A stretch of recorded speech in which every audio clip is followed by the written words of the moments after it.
We are recording, so whenever you're ready. Okay, so first of all, guys, I have to share something that I just shared with a small group of leaders. I actually got physically sick before this Zoom, and I've never gotten sick before a Zoom. I am literally a wreck over this.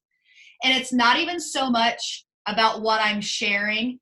It's about my life was 110% transformed in a 3.5-day conference.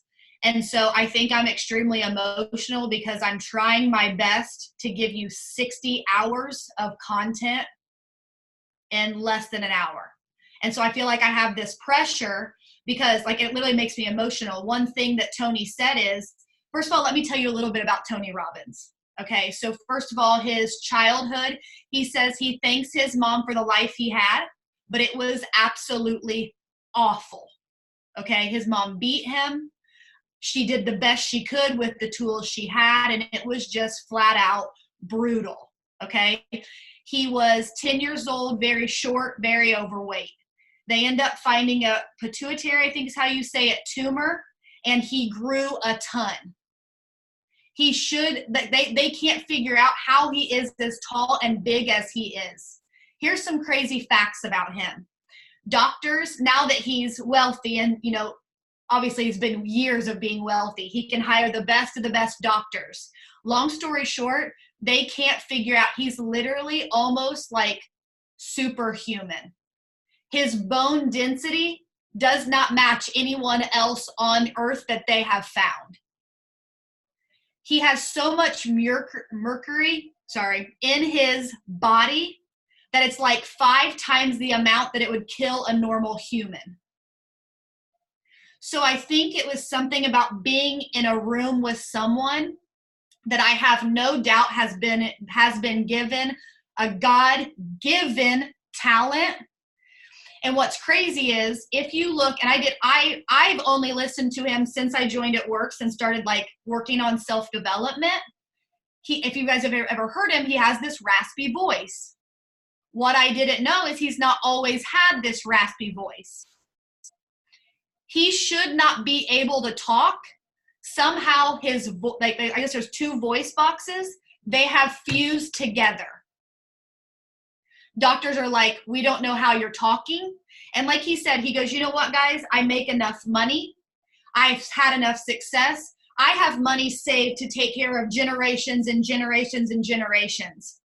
But I know that I have to spread this, and that's why I do what I do.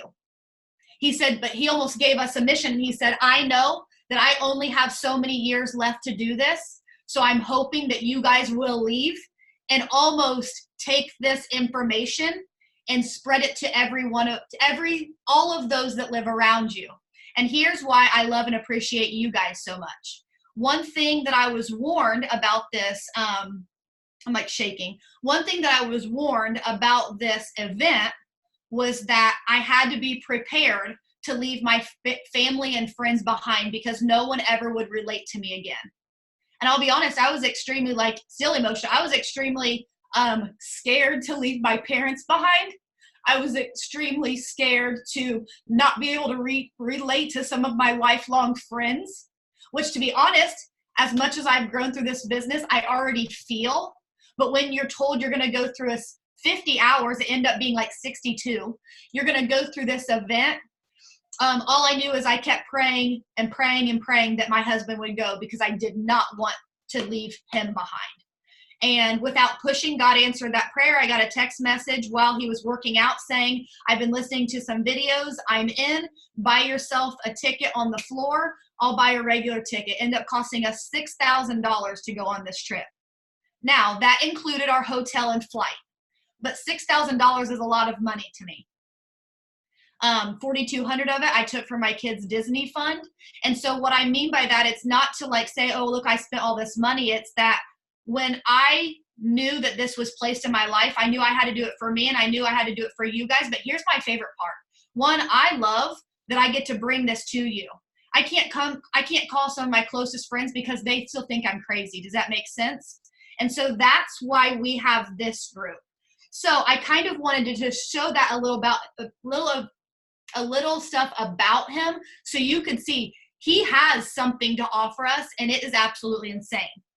With that being said, I'm taking 62 hours of content, and I tried to look through all these pages of notes, I took, and I like downsized it into as small as I could, okay? With that being said, some of them are just going to be statements that I read.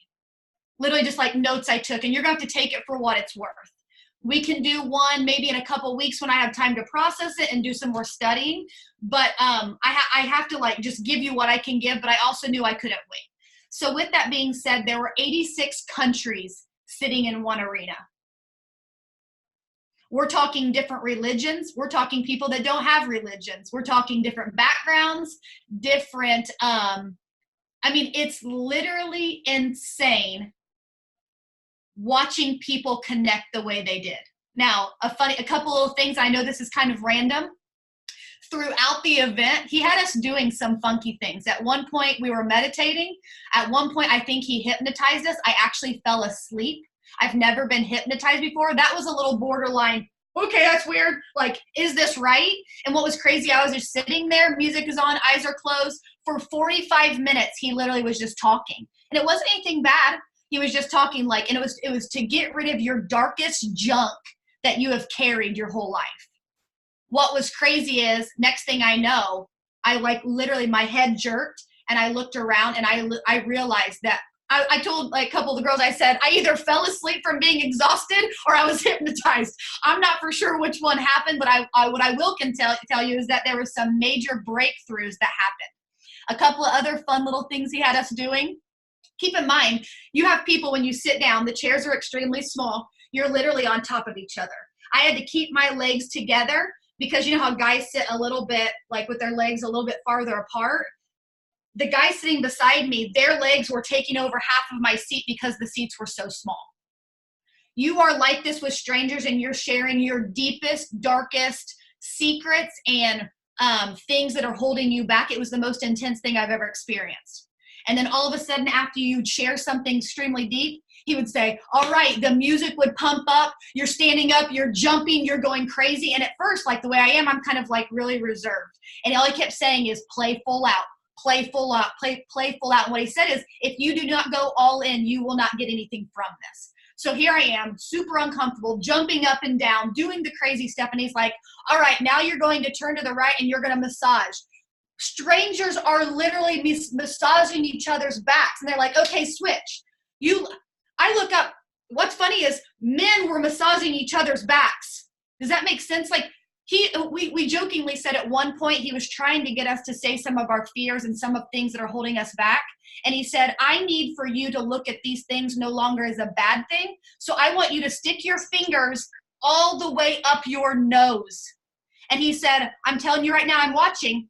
He said, and his crews literally are walking down, making sure you're doing it right. He said, I don't mean just right here. I mean, shove your fingers so far up your nose you can barely breathe. And then I want you to say these things. Then guess what he had us do? As soon as we were done, we had to high five people. People were saying, only Tony Robbins can get 13,000 people to stick their fingers up their nose and then start high fiving each other. But people were doing it because these breakthroughs were coming through.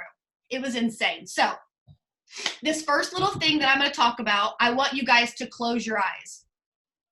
And like, just bear with me, close your eyes and follow along because I want you to really, really, really get this, okay? So what I want you to do is I want you to close your eyes and I want you to imagine that you are holding a lemon in your hand. And that lemon feels extremely cold. And you're eventually going to get to where you're going to cut that lemon open. Okay, so now imagining that you're cutting that lemon very slowly. You can feel the juice as you're cutting it. Now I want you to cut it to the point where you can have a piece that you're going to squeeze the juice into your hand. I want you to use one of your fingers and use your other hand and squeeze that juice all the way together. Now I want you to take another piece. I want you to act like you're putting it up to your mouth.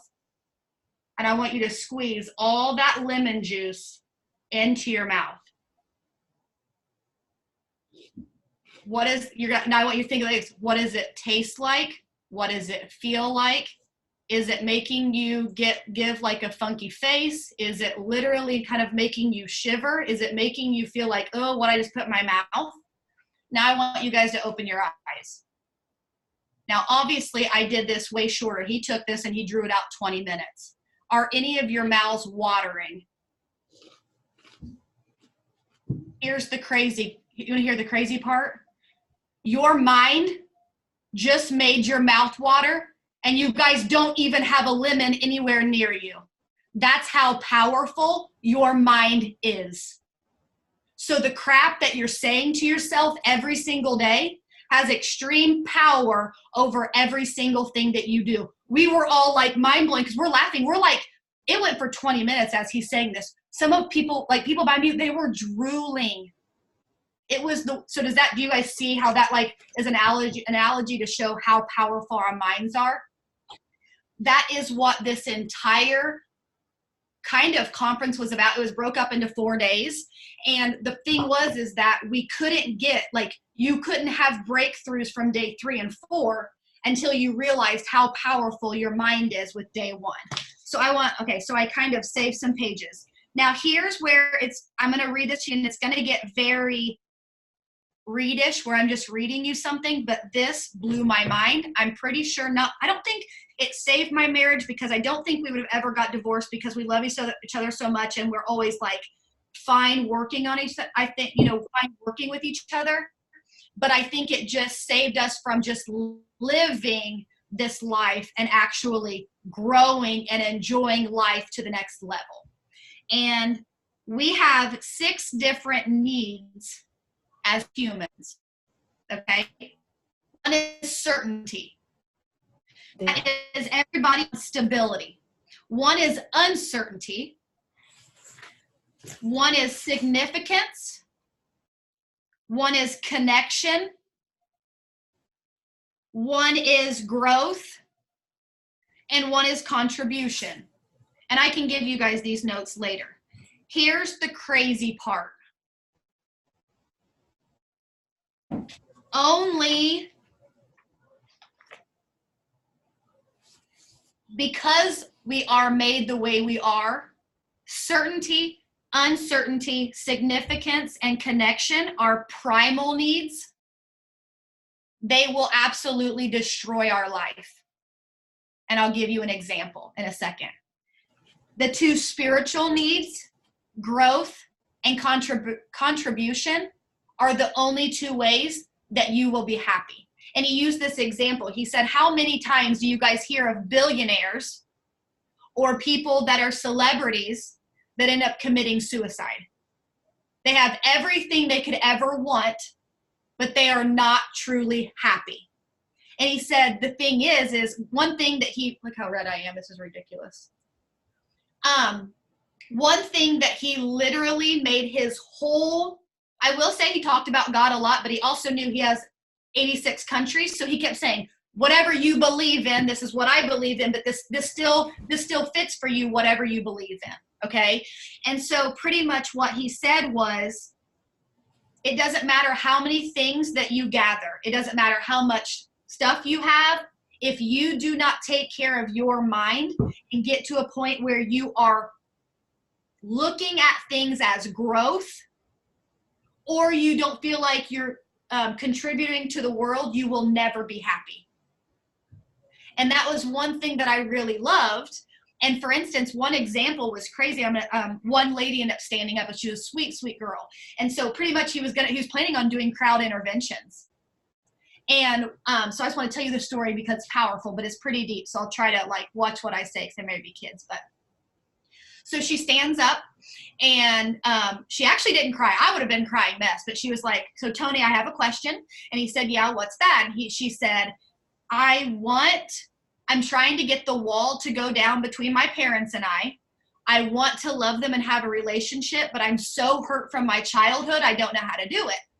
And one thing in the beginning of this book, literally the second page, it says, this program contains adult language. I'm not kidding when I say he said the F word 1,000,000 times, maybe exaggerating 10,000 times is not. And he said, I don't say it because I actually cuss. I say it because I'm going to get your attention. And so just know. So she tells this story. She said she walked in when she was 8 years old on her father with the babysitter. Okay. He ended up bribing her to not say anything and offered her for her entire life. When she was little, it was toys. What toy do you want just to not say anything? What toy do you want just to not say anything? As she got older, obviously the prize became more.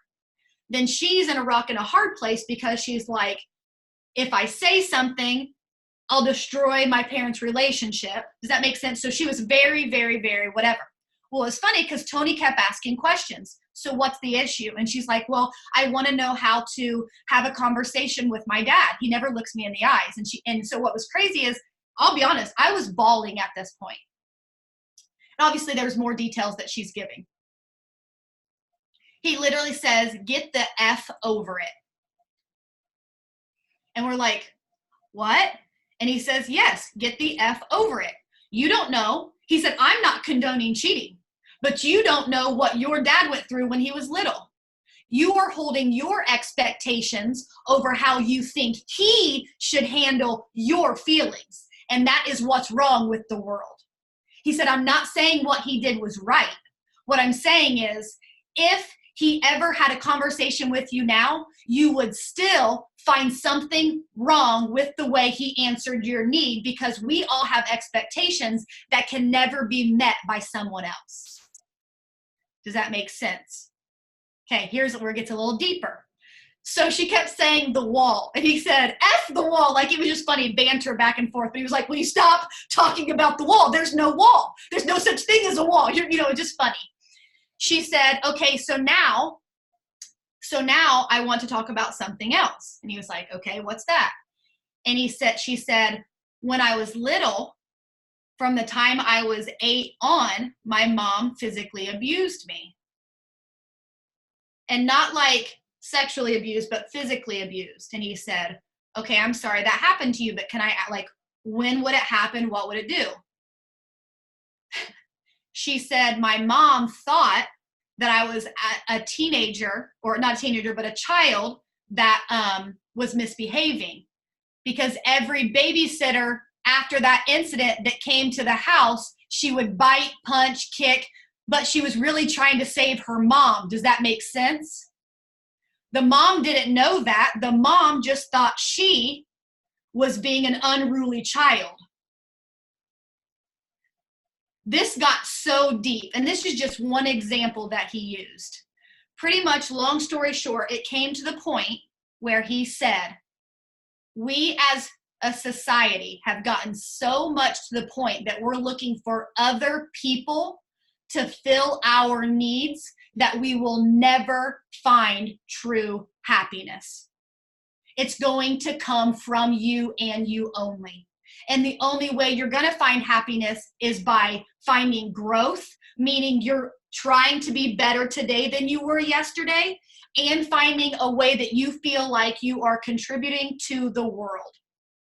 Okay? Now here is just a silly example of how our 4 primal needs are doing destruction to us. The certainty, uncertainty, significance, connection.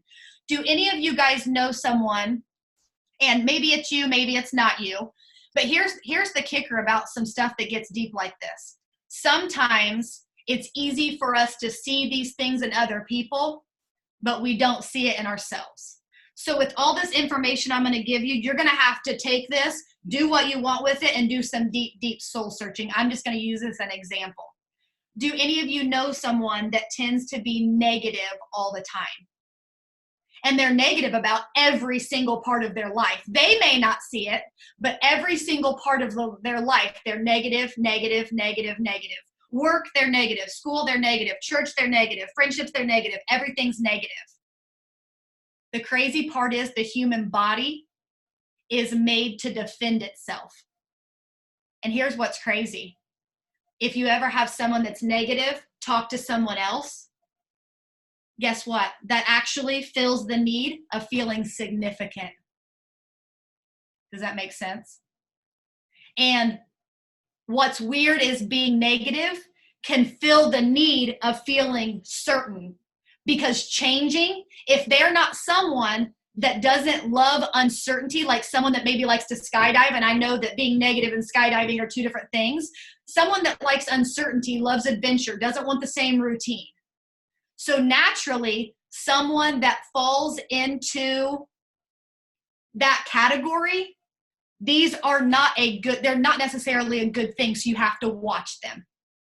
So let me just keep going. And I know I'm going to jump around a lot, but I just have a lot to like get out to you guys. So I'm going to post this like in the team chat or in the group page. I posted that we were having this Zoom.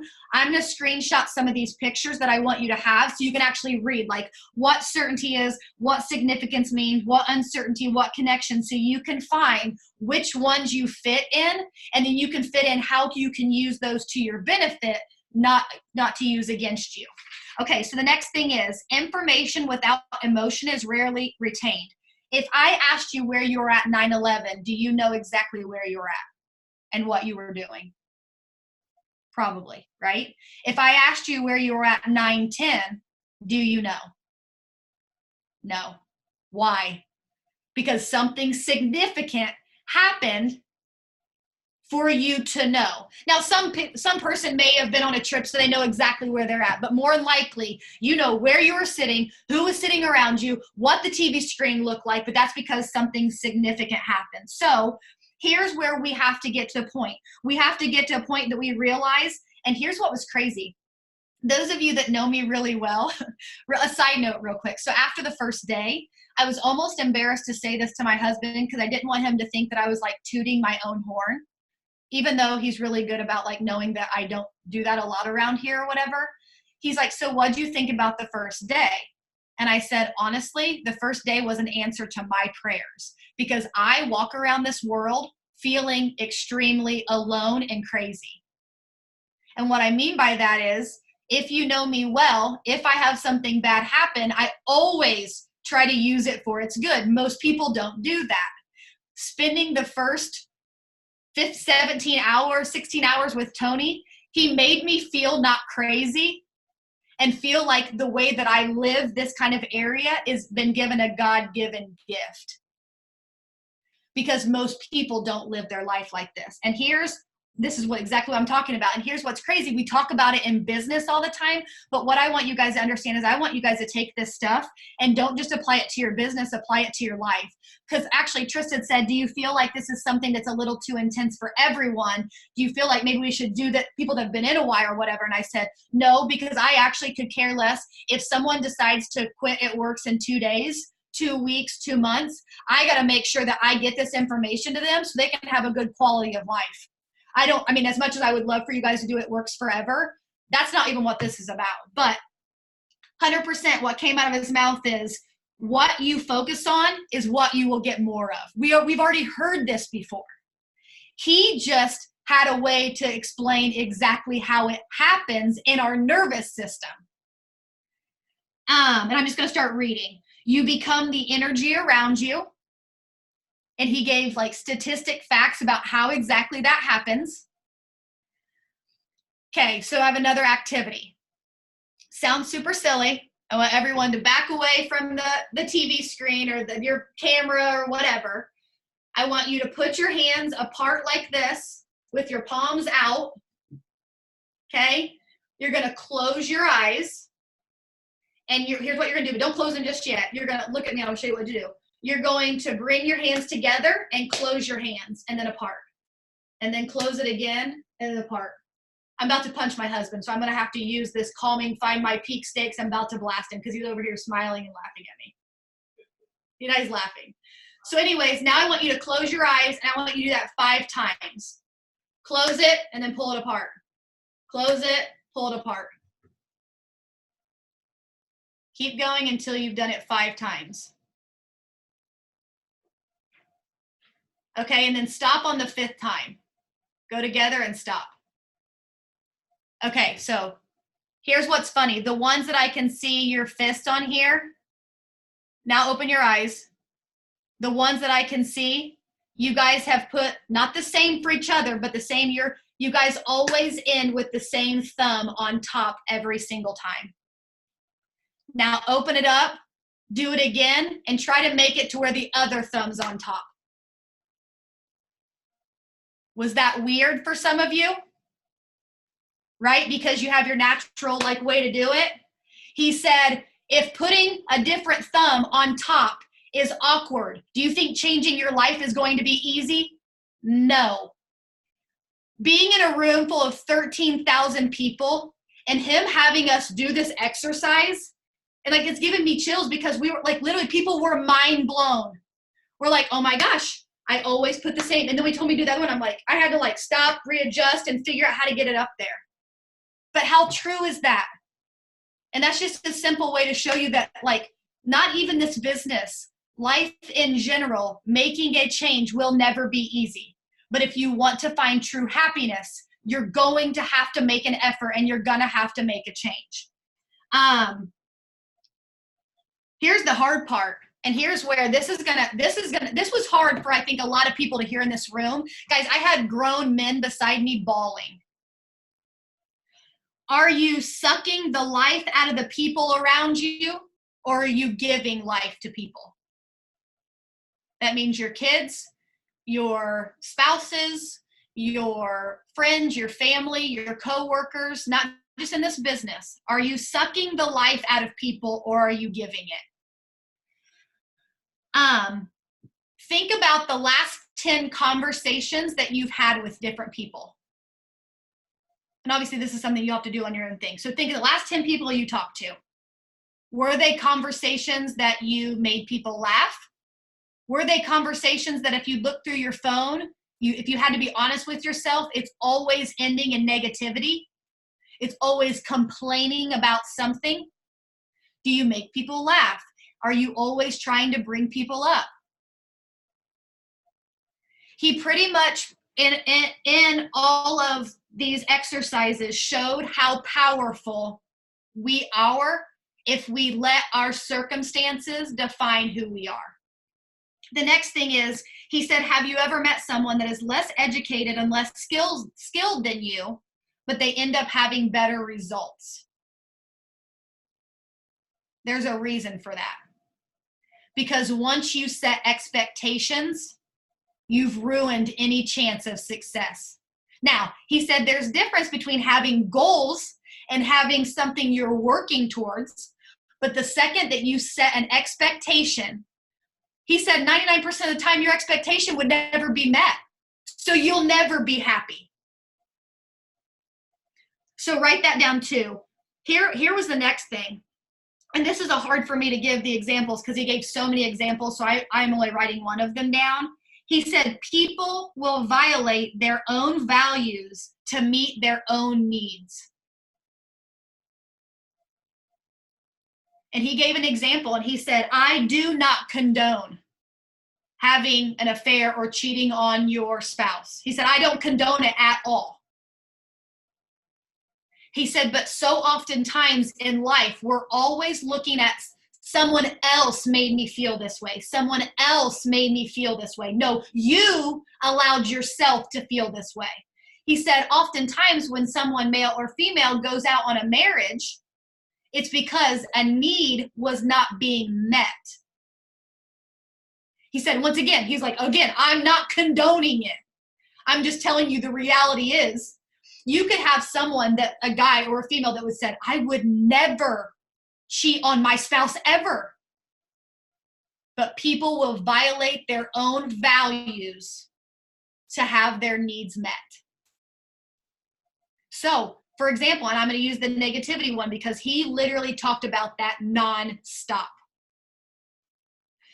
He said,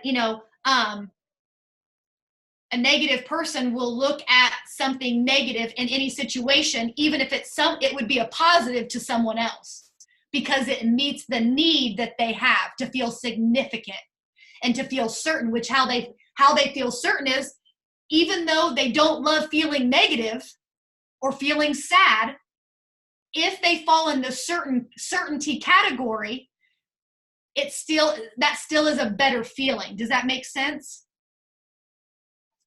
Okay, let me keep going. So we got expectations cause suffering, set goals for growth. What you get in life will never make you happy, but who you become will make you happy or sad.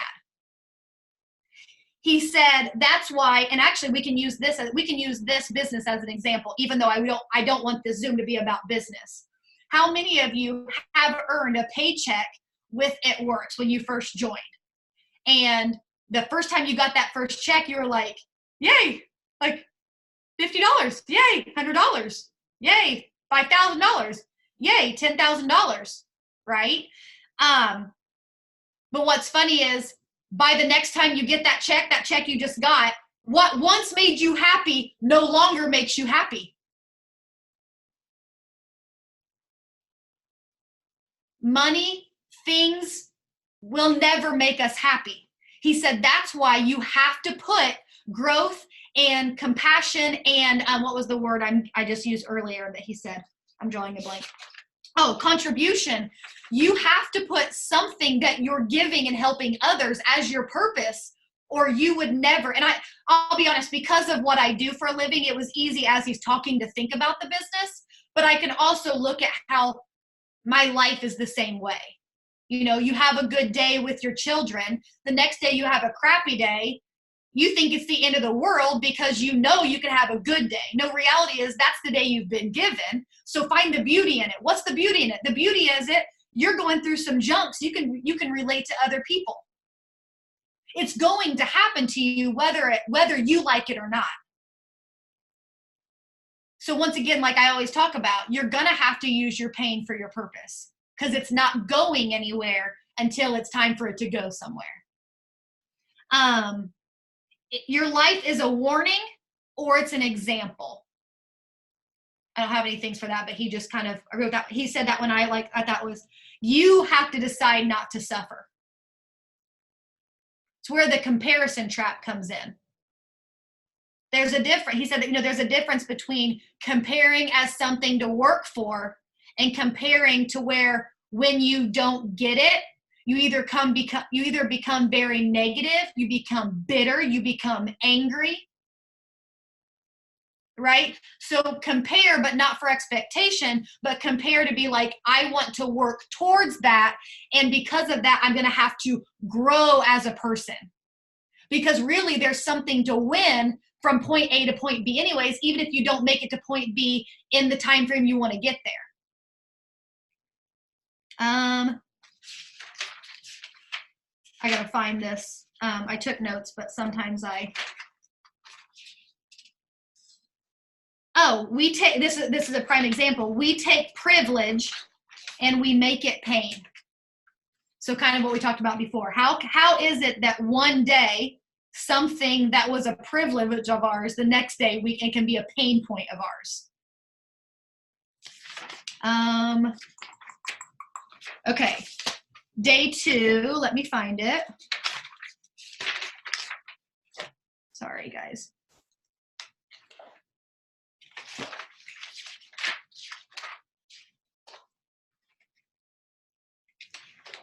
Okay, I'm going to read you something, and then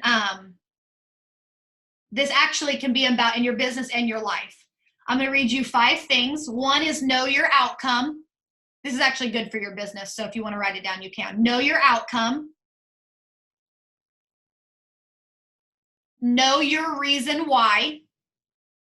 And here's the best part. Even if you don't end up doing this business long term, yes, I hope that you do, but if you don't, this still will apply to any part of your life if you want to have any true contentment and happiness. Because keep in mind, Tony Robbins has nothing to do with It Works, right? He is a life coach.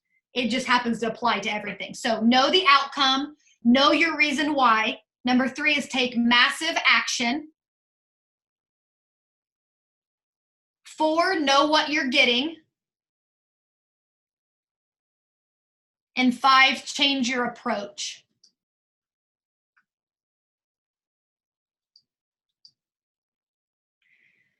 Okay, so number 1, I'm going to give you an example. Know your outcome. He gave this analogy and it's crazy. They did this is going to sound super like cheesy, but it's actually a sad situation. They did a poll. They took a poll on people that had been in car accidents, that had lived, that had hit telephone poles. Okay. It was like 92 or 97% of them said the last thing they saw was the telephone pole. And their exact words were, don't hit the pole, don't hit the pole, don't hit the pole. And guess what they hit? The pole. The crazy part, the other side of the statistic, from the area from the telephone pole to the road was far enough in like 70 or 80% of those cases that they had time to correct the other day, correct the other way. But what were they focused on? They were focused on not hitting the pole. So that's exactly what they did. He said that is literally how powerful our minds are. Even to the point where if you focus on, I don't want to lose rank, I don't want to lose rank, I don't want to lose rank, I don't want my check to go down, I don't want my check to go down. I found it even in my marriage and my relationship with my children, right? Like one of the things that we don't joke, but one of our things is I have my weaknesses too, but one of Matt's is like he lacks patience. I don't. And so one of the things I will literally obsess over, oh, he lacks patience, oh, he lacks patience, oh, he lacks patience. Guess what? I find the more I obsess about it, the more I come across it. Once I started to get a hold of it and be like, stop focusing on it. Mind your own business, Brittany. Focus on your own lane. Yes, it's your husband, but you got to do your own thing. What's funny is I'm finding less of it. I can't tell you how many things like clicked. Number 2, know your reason why. Okay? Imagine if there was a castle and there was a $5 bill laying on the bed of that castle. And then there was the moat, and in the moat there's alligators, and he was like joking. He's like poisonous bugs, and like he was like listing all these things that were in that moat. And then there was a fence, and then there was barbed wire. Raise your hand if you would go through all of that to get that $5 bill. No, you're not doing it. What if on that bed was your child or a loved one or your spouse? Would you go do that? Would you fight through that moat to save them? Until, and keep in mind, he is talking about business. He wasn't talking about it worked, but he was talking because like what he does is he coaches people to find success in the businesses they do. But he said, until you have a why that is strong enough that you would cross a moat to get there, you will never see success in anything you do. So I'm just going to use this business as an example. With this business, it's not going to have to be, and I'm not even saying that these things on my dream board are petty. Obviously, by covering school lunches for kids isn't petty. But I'll be honest and tell you it doesn't hit a pain point as it does if you told me my child was going to die. Right? So you have to make a why so strong that when this gets not fun, you do it anyways, or you'll never see success in anything you do. And here's the kicker. I'm going to use his words, but I'm going to explain it. I'm going to take 2 things he talked about and put them together. If we do not take care of us, here's the deal. Some of you will leave It Works because you think It Works is the problem. And guess what? You're still going to be miserable in every single thing that you do. Whether it's another company, whatever. Let's say it's not even a company. Let's just, you're like, listen, MLMs are not for me. I just don't want to do social media business. I'm going to go work my job, whatever. That's great. But until you take care of you, you'll be miserable wherever you go. You will not find true happiness and content. He was talking about our country. He said, every one of you sitting in this room, and even all of us on this Zoom, all of you on this Zoom have a computer or a cell phone. So excuse my language, but you're not that damn broke. So stop saying you're broke. You're not. And I say that because he literally said the exact same thing to us, except he used the F word, and he said a little bit things that were a little bit harsher. That's how intense this was. We were like, whoo, like it was scary at some points, but it was also like, praise Jesus, I'm not the only one crazy one out there, but I needed to hear it too, because there's a lot of things, and I can even share them with you, because we did a thing, and I'll go through this in a second. Let me keep going. Okay. Take massive action. Guys, okay, so now that he coaches people, he actually said that the only way he takes one-on-one coaching, and he actually coaches quite a few people one-on-one, it's $1 million a year for him to coach you one-on-one. Isn't that insane? But what that comes with, he emails you or texts you every single day. And I think it's like a certain times, like 4 or 5 times a year, you get like, you come visit with him and you spend one-on-one time with him. But one of the things that he'll do, he will take people that have severe diseases or severe limitations. And sometimes he says, give me an hour or two and I can have them completely solved. One guy hired him to help him quit smoking. Has anyone ever heard this story? It's the best story in the world. I love that one. Matt like walked in the hall. He's like, that's the best story in the world. He literally like, I'm like, where are you at? Please go upstairs. I don't like when you listen to me talk. Well, hey, look, I experienced it too, so I enjoyed that story. I know. Because it was actually a really touching story. Yeah. So he takes this guy. The guy says he wants to quit smoking.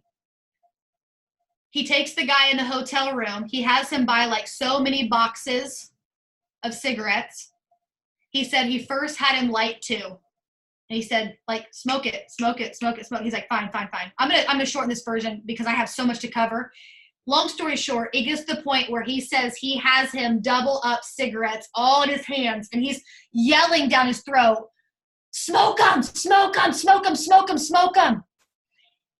It gets to the point where, because here's the thing, even though smoking is bad for you and will kill you long term, because it's not right now, and it fits a need, it fills that need, people will never quit until their pain gets high enough. So his job when he meets with people is that he literally takes the pleasure and makes that thing connect to pain. At that point, the guy was he wanted to be done with it, that he literally, in less than like, I think it was like 4 or 5 hours, he literally made him smoke all these cigarettes. Now his mind connected the cigarette, even one, to pain. And that's how he coaches and breaks people free of habits, of things that are killing them, of horrible diseases, is in those short hours. But he also used an example of a good friend of his, and he said, listen, dude, I'm not like judging you for smoking, like do your thing. I will never judge you for that.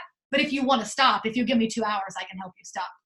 And the guy was like, thanks, but no, I'm good. And he was like, okay. He's like, I'm not judging you. I just wanted to let you know that if you ever change your mind, I'm here for you. Like, you're one of my best buds.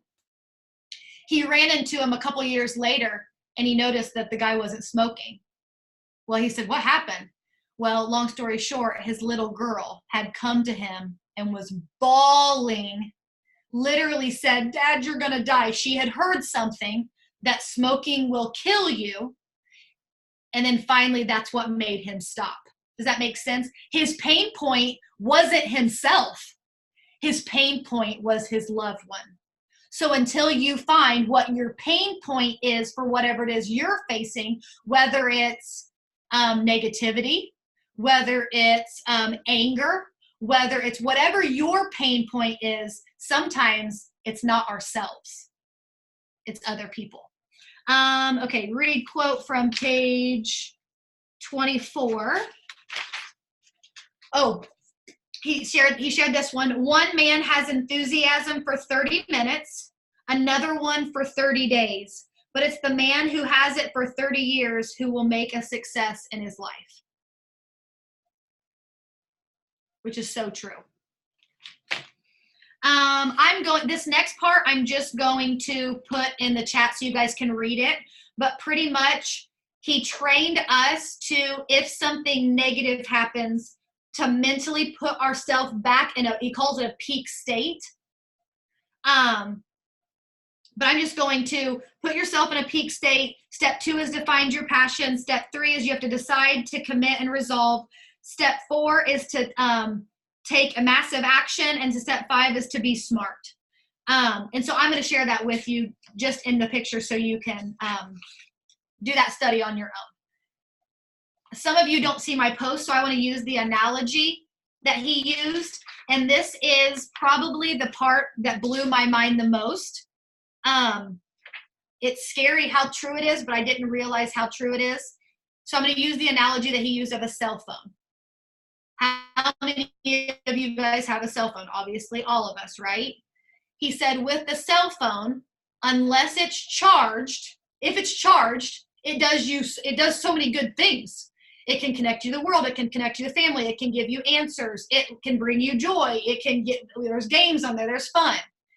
If that cell phone's not charged, that cell phone now has become a paperweight. So something that was full of purpose now has no purpose. It was crazy to hear him stress, and I'm going to show it to you in a minute, and I will post the picture. There is a triangle. I think it's 7 things, actually. Yeah, 7 things. Obviously, the bottom of the pyramid is the most important. Do you want to hear something insane, crazy that I did not know? I knew the mindset stuff because I can tell you that I've changed a lot in the last 5 years. This I didn't know. He said, until you take care of your body, your physical body, you actually will never find true happiness. Because there will always be times you're tired. There will always be times you don't feel good. So I'm going to read you from the bottom up, but don't feel like you have to take notes. I'll send you guys this picture in the post. The number one most important thing is a physical body. I have a question. How many of you, if you came to me and you're like, Brittany, I need to borrow your car, something's wrong with my car, you would make sure that you took really, really, really good care of it because you wouldn't want to turn it back like damaged. You wouldn't want to turn it back dirty. You wouldn't want to turn it back whatever. But if you looked in your own cars, they're a hot mess and extremely messy. Right? He said we have to start treating our bodies like they are someone else. Because you wouldn't treat someone else's body like that. So why are you treating your own body like that? That part was exciting to me because it was something I know I can control. So to me, that's exciting. But it was scary to me because shame on me for almost self-sabotaging myself. And maybe me wording it like that, some of you are like, whoo, like, shoot, that's the truth. Number 2 is emotions and meaning. You have to control your emotions. You have got, he said that's why, he was not knocking it. He said, but the problem is that's why we have so many that are medicated these days because no one's taking care of the problem. We're all looking. He said, we live in a society that we have to say, I don't want to hurt your feelings, but I have something to tell you. Or I don't mean to like upset you, but I have something to tell you. No, that's the problem. We should be able to tell our friend, listen, you need to hear this because I can see you self-sabotaging. He said, but that's not the world we live in. So number 2 was you must control your emotions. Number 3 was your relationships. Quality relationships are important. Number 4 is time. There is 168 hours a week, and there are 52 weeks. And this is where it was hard to hear, but it's such the truth. He said, people act like once they have more money, they'll have more time. No, you're not getting any more time. You'll have more options, but it doesn't matter how much money you have. You will have no more time. There's no way that there's going to be more weeks in a year, whether you have more money or not. So you're going to have to attach some growth and some contribution to the world in order to find that true happiness. Now, I'm excited because I know that with this business, we have so many ways to make an impact. right? And a lot of you in your other jobs, you have so many ways to make an impact. That should be exciting to you. But just understand that that's where your fulfillment and your happiness will come to, when you have a gift and then you're passing it on. The next one was your work, career, and mission. You have to make it clear. Your next was your finances. And the last one was celebrate and contribute in a spiritual sense. Do you see that the finances are number 6 out of 7? They are number 7 to find true happiness and fulfillment. Our responsibility is to respond with all of our ability. How many of you, those of you that I can see your screen, say if you feel comfortable, reach your hand. How many of you know that you are not giving the world your full ability that you could be giving it, right? It is our responsibility to respond to the world with our full ability. That was one of the things that I wrote down that he says. You don't get what you want, you get what you obsess over.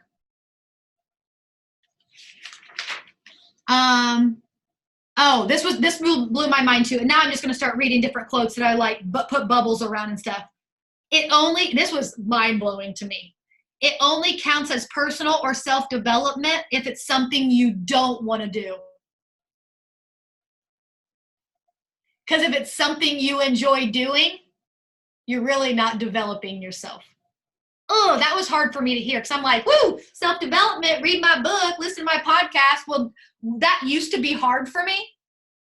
I made excuses. I don't have time. I don't like to read.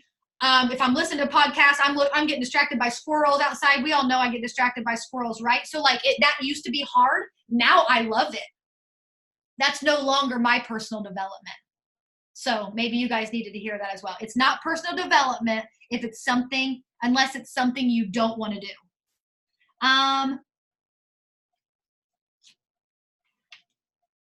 This was hard too.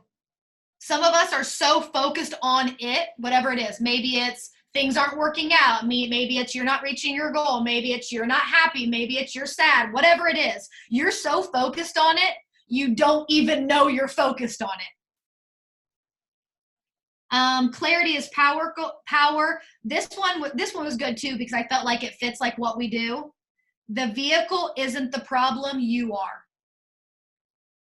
That was like a mic drop for me. So whatever it is, maybe obviously he's speaking to other business owners, but people will quit a business. I'm not talking about network marketing, but they'll start a business or work for a company. Maybe it's for instance, my dental job. That dental job was never the problem.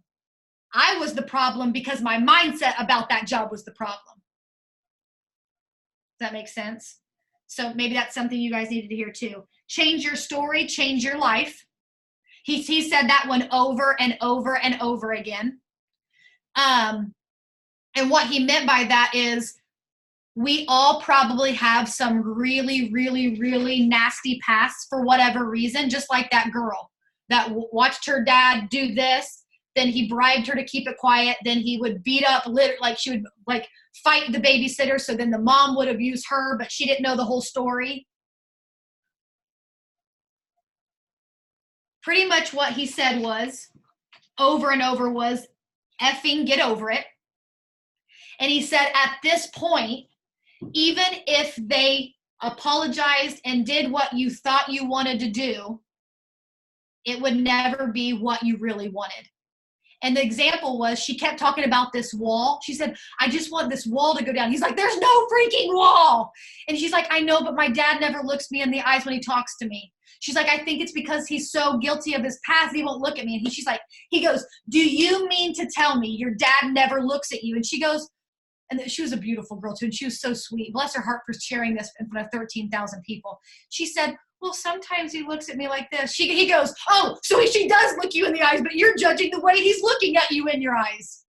He said that's and what's funny is she kind of looked around, and he looked around and he said, first of all, thank you for sharing, but do you see how the dad does look at her in her eyes? It's just not how she thinks it should be looked in her eyes. We all do that. Okay, let me keep going. The cell phone analogy, we went over that. Oh, you can't control outside influences, but you can control you. This was a big one too. He said so many people, and he actually read some scriptures from the Bible, which I loved, but he said, ask and you shall receive. That's in the Bible over and over. Ask and you shall receive. Sorry if there's kids, and this is what he said, but that doesn't mean bitch, whine, and complain. Because if you are doing those three things, he's never going to give you what you want because there's a lesson he's trying to teach you. So until you learn that lesson, you're not going to go that next level. This was a mind-blowing thing too. You will act very differently if you think it's the end of something.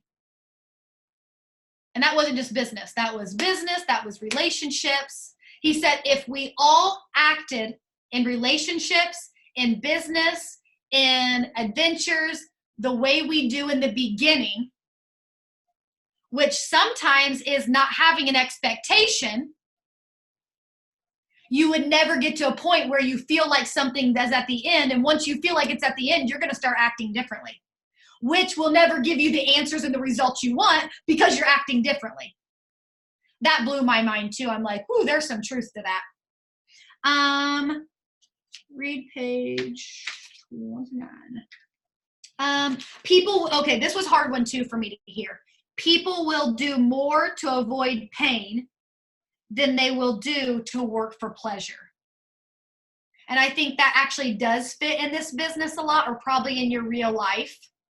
So for instance, if I'm just going to use like a marriage or a business or whatever, in order to not settle for good to get to great, you're going to have to go through some pain to get there. And that's the same thing with this business. In order to not feel uncomfortable when we do some of the things we do in this business, you're going to feel uncomfortable. That's the only way you're going to get to the other side. So let me tell you a little bit about his story. So once he had that happen, he is in his 20s. He said he was living in a room that was smaller than my office, probably half of my office. All he could fit was a desk. He couldn't even lay the bed down. So he put a hammock sideways. He hooked half of it to the ceiling, half of it to the wall, so that he could, like, literally, his room was extremely small.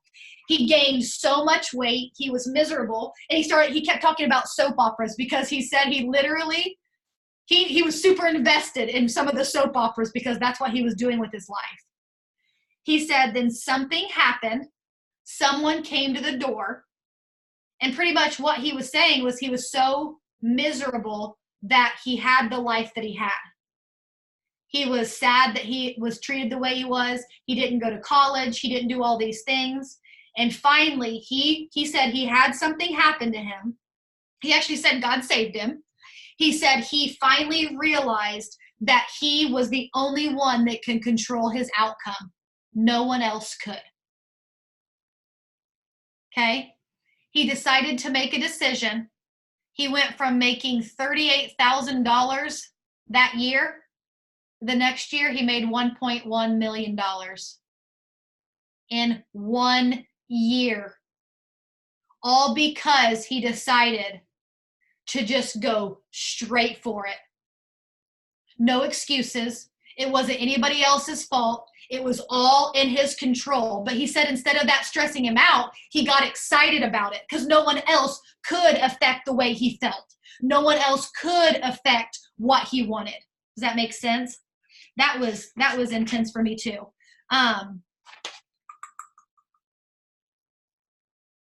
He said one of the last things he said is limiting beliefs will rob you of a better life. So you're going to have to get to the point where you get through those limiting beliefs. Let me read you a couple more things and then we'll wrap this up. One of them, and these are just like things that I took, notes that I took throughout his last thing. One was if you do not have 10 minutes for yourself. He was talking about how meditation is really, really important. You know, taking some time for yourself, reading the Bible, whatever that is for you. If you do not have 10 minutes for yourself, you have no life. He said, some are wired to be stressed. Some of you are wired to be stressed. The good news is you can change that. The bad news is you're going to have to change that on your own. No one's changing that for you. Whatever is consistently reinforced will happen. The wall that protects you is also what keeps you in prison, which is also yourself. The body is made to protect itself, even if that means feeling pain, because pain, like I said, some of you, even though you don't want to feel pain, that's still something consistent in your life. So it makes you feel stable. Okay? There is no more time. God says he wants more time from you. And let me leave you with this last one. Actually, I think, have you guys ever heard of the Dickens process? It was intense. It actually was scary. I was bawling. Some because of some thoughts that I was having. I had to write down my limiting beliefs. And then through it, pretty much, I think it lasted like 45 minutes or an hour and a half. It was something intense, but pretty much the lights go down. And he makes you this whole time we're doing all these classes, he makes you write down your limiting beliefs. Things that are holding you back from doing what you know God has given you a purpose to do. So what is it? Maybe it's something that happened to you when you were a little boy or a little girl. And it may be extremely traumatic. But because of that, you feel not worthy. Because of it, you feel whatever that is, okay? So I had to write mine down. Then here's what's crazy. He has you close your eyes. An arena has no lights on. Well, to me, that was scary anyways. You're closing your eyes and he says, okay, I want you to think of limiting belief number 1. What is it that you think you can't do? Now, what is it if you don't do that? What kind of pain will that cause you? What kind of pain will that cause other people? And then he says, literally, like in 45 minutes, he says, okay, now take 10 years of that pain and put that on your heart. Now take 30 years of pain and put that on yourself. Guys, people were screaming like demons were coming out of them. It was some scary stuff. But the idea of the Dickens process is that you have to correlate your limiting beliefs with something bad so that you will release them and replace them with something good. What's crazy is, and I'm gonna open up to you guys and tell you, half of me is embarrassed to tell you my limiting beliefs, but I want you to understand how crazy I've seen a difference already.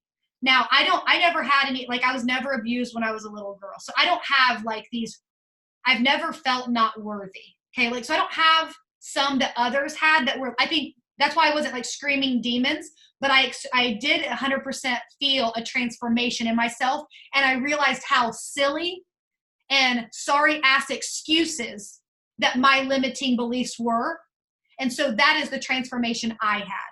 So one of my limiting beliefs is that I've never gone to the next limit of my calling because I get tired easily and I feel like I don't have the energy to keep up with my calling. And I know like some of this may sound silly. I'm just giving you an example. My next one is that, and this is a huge one for me recently. My limiting belief is that I can't level up unless those around me do without feeling bad that I'm leaving them behind. That's been a huge limiting belief of mine. Now in business, it's kind of been about opening my 2.0. I felt guilty about opening my 2.0 because I'm trying to help other people. That's a limiting belief of mine, okay? The other one was, I feel guilty that I can't connect to people that are negative.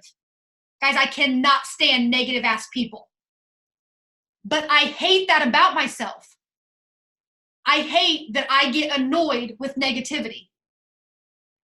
So through this Dickens process, once he made you feel so bad, and one of them was What is something that is caused, like, what's the worst consequence for your limiting belief? For mine, not being able to help negative people, the worst case scenario is that others will suffer because I won't get over myself. That is worse than listening to someone complain. Does that make sense? How all of a sudden my limiting belief became pain, not just a way that I was staying away from it. The worst case scenario for not leveling up because I'm worried about leaving others behind, worst case scenario for me was it's keeping me from the next level that God is calling me to be, and I'm not doing what he is asking me to do. To me, that was worst case scenario. And then the other one about not being too tired, my worst case scenario is that I'm not being able to accomplish the things I know I'm called to be, and the fact that I'm tired or wear down easily keep me distracted or off track, right? So as we're doing this, you take your limiting belief and then you have to write down your worst case scenario. Now I'm going to give you guys all this in the chat so you can do this for yourself. But also keep in mind there's something different about it being a half hour with the lights down and like demons coming out, okay? You're just going to have to understand that this is how the process works. What was crazy is by the end of this, I found extreme clarity for my 3 most limiting beliefs. And let me just share them with you. The one about being too tired,